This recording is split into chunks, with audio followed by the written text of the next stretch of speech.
খসে পড়েছে বাড়ির পলেস্তারা, ভেঙে পড়েছে ছাদ, রাস্তা ঢেকেছে আগাছায়। দিনের বেলাতেও কাকপক্ষীর দেখা নেই রাস্তায়। কান পাতলেই শুধু শোনা যায় ঝিঁঝি পোকার ডাক। চিত্তরঞ্জন নিয়ামতপুরের রাস্তা ধরে যাওয়ার সময় বাঁ দিকে পড়ে জঙ্গলে ঘেরা একটা কাঁচা রাস্তা। সেই পথ ধরে সামান্য এগোলেই বেনাগ্রাম।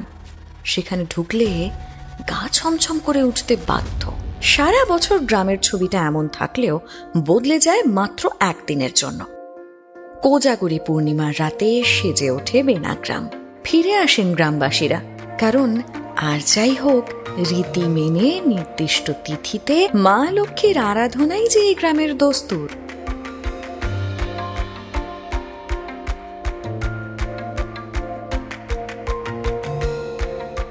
তবে বছর কয়েক আগে ছবিটা এমন ছিল না।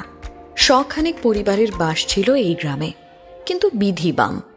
বছর দশেক আগে গ্রামের পাশে রেললাইন লাগোয়া এলাকায় দুষ্কৃতীদের উৎপাত বাড়তে থাকে।